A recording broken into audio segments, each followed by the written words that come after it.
यहाँ रखो। Ambulance. Daddy, daddy, daddy, daddy, daddy, भैया, डैडी, भैया। Mohan, Mohan, I am sorry mister Mohan, हमें लाश को पोस्टमार्टम के लिए ले जाना बहुत जरूरी है। लेकिन इंस्पेक्टर। धीरज रखिए, अगर आप हिम्मत हार गए तो इस बेचारे मासूम बच्चे का क्या होगा? राजू। अंकल, डैडी मुझे बस, छोड़ ले गए, चलो। डैडी मुझे छोड़ गए। रो नहीं राजू, मुझे कसम है मां के दूध की, मैं अपने भाई के कातिल को जिंदा नहीं छोड़ूंगा। रो नहीं। कत्ल करने के बाद कातिल ने राजू से बार बार किसी डायरी के बारे में पूछा था, उसे जान से मारने की धमकी दी थी। इंस्पेक्टर, वो डायरी कहाँ है?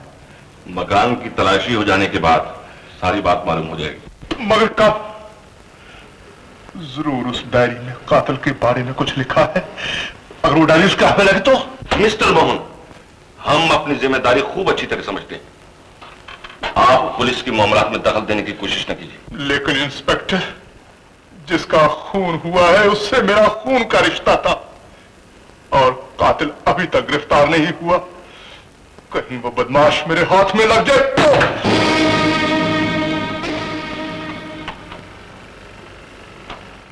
A.V. मोहन, जज्बाती होकर कानून को अपने हाथ में लेने की कोशिश न कीजिए मिस्टर मोहन। यह खूबसूरत जंजीर तुम्हारे लिए लोहे की हथकड़ी भी बन सकती है। आप हथकड़ी की बात कर रहे हैं इंस्पेक्टर? मैं अपने भाई के कातिल को पकड़ने के लिए मौत को भी गले लगा सकता हूं।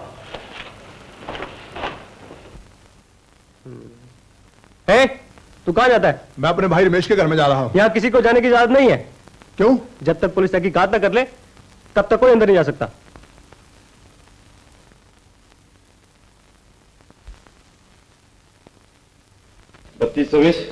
तुमची जेवणाची सुट्टी, तुम्ही जाओ।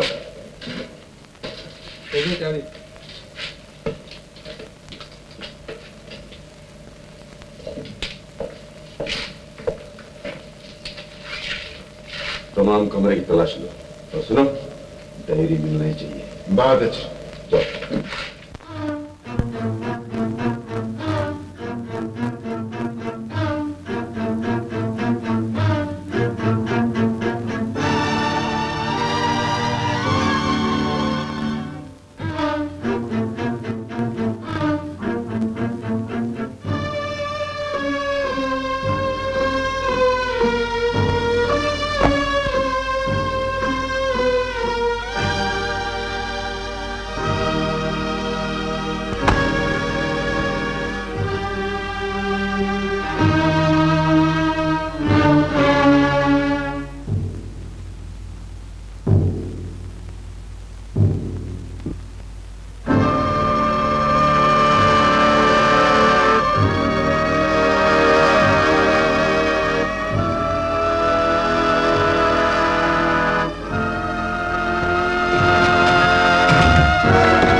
कौन हो तुम? ये क्या है? ला मुझे दो। हटा।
कौन हो तुम?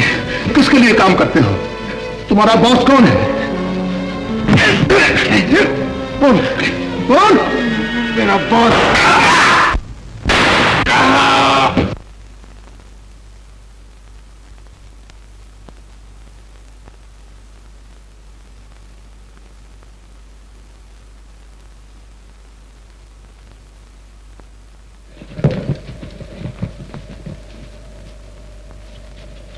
मर गया बेचारा। फिंगरप्रिंट एक्सपर्ट और प्रेस फोटोग्राफर दोनों को इत्तला कर दो।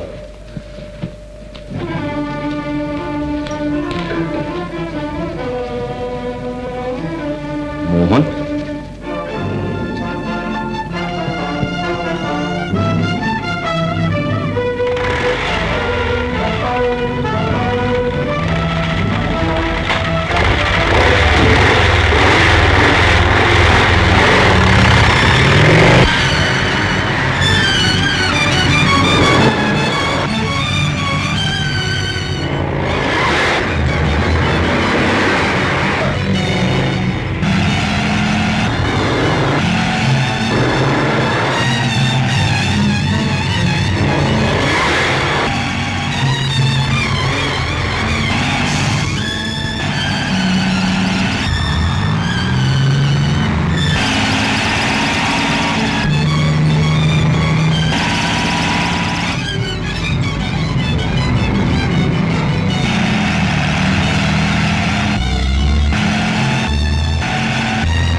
उस्ताद छुप जाओ, यमदूत इधर ही आ रहे हैं।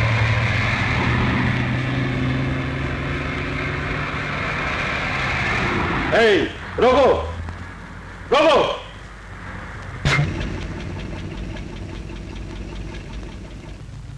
इस तरफ को वैन जब देखी?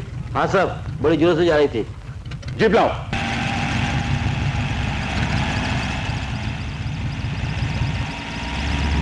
उस्ताद लग गए काम पर, अब रात भर नहीं लौटेंगे।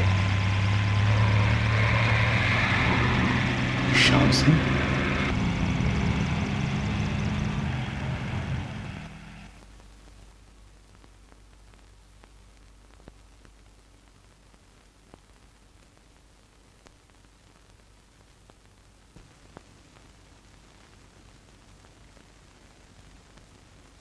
पांडू कौन है बे? अरे बाप रे, ले भिड़ू का झांसा, ये तो मोहन है। चल बाप, बड़ी भूख लगे लिए, तेरे को होटल में चलकर पाया और लंबा पांव खिलाता हूँ। अरे इधर इधर। अरे ये तो मेरे को बुलाता है, जरूर कुछ गड़बड़ है। आया बाप, आया आया। बोल बाप, बहुत जल्दी बोल। बहुत भूख लगी बाप, जल्दी। आहिस्ता बोल। क्यों? राजू कहाँ? राजू? हाँ। राजू की तू फिक्र मत कर बाप है, अब मैंने अपने मसाले के साथ उसे तेरे घर भिजवा दिया है। चलो अच्छा हुआ। अब पुलिस मेरी तलाश में वहां जाएगी और राजू को अपनी हिफाजत में ले लेगी। ए बाप, एक बात बता, पुलिस तेरी तलाश में वहां क्यों जाएगी? बात दरअसल ये है पांडू कि ये डायरी तो मुझे मिल गई, मगर जिस गुंडे से मैं लड़ रहा था, हाँ? उसको उसी के आदमी ने कत्ल कर दिया। तेरी की। और पुलिस मुझे कातिल समझकर मेरा पीछा कर रही है। बाप रे बाप। पांडू, अब तू मेरे छुपने कहीं बंदोबस्त कर। ले भिड़ू का झांसा। अरे बाप, तू घबराएला काय को? तेरे छुपने की ऐसे जगह बताता हूँ, ऐसा बंगला बताता हूँ कि पुलिस तो क्या, पर ऊपर वाला भी तुझे नहीं तलाश कर सकता। आजा आजा बाप, आजा। चलो डायरी और राजू के बारे में शंकर को बताएं। बस गजब हो गया, मंगू मारा गया और वो डायरी एजेंट का भाई ले गया और पुलिस उसको मंगू का कातिल समझकर पीछा कर रही है। तुमने उसे सब गिली रख दिया। पुलिस मौका वारदात पर पहुंच गई और मुझे अपनी जान बचाकर भागना पड़ा। अब हम सबके जहन खतरे पड़ गई हैं। अगर उसने वो डायरी पुलिस को दे दी तो? ऐसा कभी नहीं हो सकता बॉस। मैं एजेंट के लड़के को अपने कब्जे में कर लेता हूँ, फिर डायरी हासिल करना हमारे लिए बहुत आसान हो जाएगा। काम खत्म होते ही मुझे ही चला देना, समझे? सर, मकतूल की लाश का कब्जा लेने अभी तक कोई नहीं आया और मुझे पूरा यकीन है कि कातिल एजेंट 303 का भाई मोहन ही है। ये आप कैसे कह सकते हैं? मेरे पास सबूत है सर। ये चेन मोहन का है जो मुझे मौका वारदात पर मिली और एक दिन उसने दावे के साथ कहा था कि मैं अपने भाई के कातिल से बदला लेकर आऊंगा। तो फौरन उसे गिरफ्तार कर लो और राजू को पुलिस की निगरानी में लाकर रखो, क्योंकि वो ही 303 के कत्ल का एक आई विटनेस है। Right sir.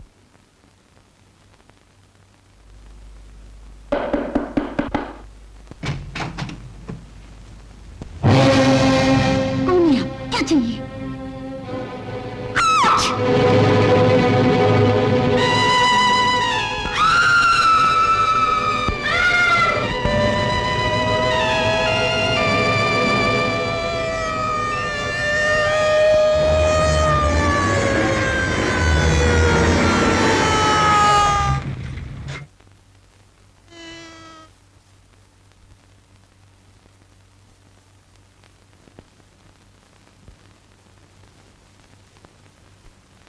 ऐसा लगता है इनको किसी ने मारा है।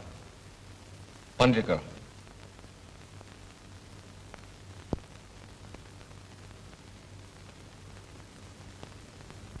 जल्दी जल्दी।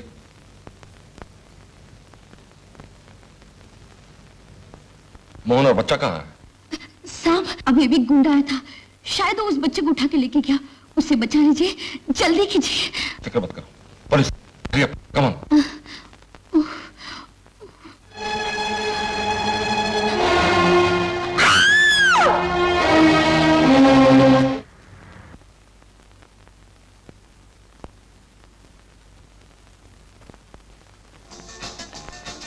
सेठ का क्या हाल है? हुजूर, आज उसकी किस्मत जोरों पर है। बाजी पर बाजी मार रहा है। इजाजत हो तो कुछ हाथ दिखा दूं। जब से आया हूं फोकट की खाई। खबरदार, बेईमानी की तो जिस रास्ते आए हो उसी रास्ते निकाल दिए जाओगे। सेठ से मैं निपट लेता हूं। आप लोग कहें कि मैं ये पत्ता बदल लूं? हाँ हाँ, पत्ता तो आप बदल सकते हैं, लेकिन अच्छा यही होगा कि मैं बदल दूं। बहुत खूब, बहुत खूब।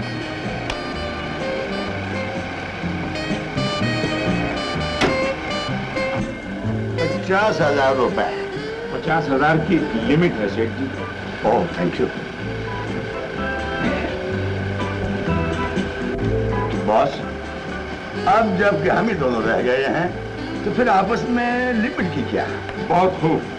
1 लाख। 1 लाख, ये रहे 2 लाख।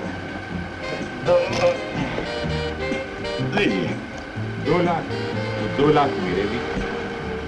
बॉस, अब मेरा चेक चलेगा? कैसे नहीं, नेकी और बूझ-बूझ। 4 लाख। 8। 16। जिस तरीके से आप खेलते हैं सेठ जी, मुझे डर है कहीं आपका दिवाला ना निकल जाए। बॉस, मेरा दिवाला क्या निकलेगा, कहीं तुम्हारा होटल ना बिक जाए। तो फिर शो कीजिए।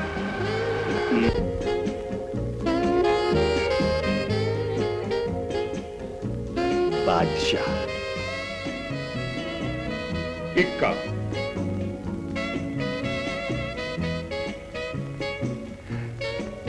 दूसरा बादशाह। ये दूसरा भी 1।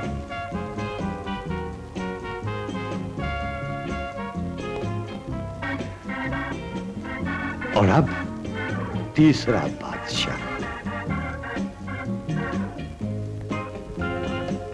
ये तीसरा भी 1। सेठ जी, चेक साइन कर दीजिए।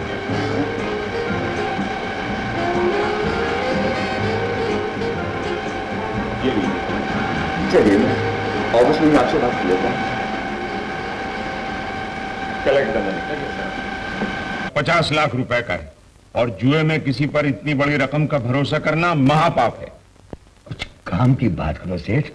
मैं 4 दिन के अंदर अंदर तुम्हारी ये तमाम रकम चुका दूंगा। उन्हीं 4 दिन की मोहलत के लिए ये गारंटी है, इस पर दस्तखत कर दो।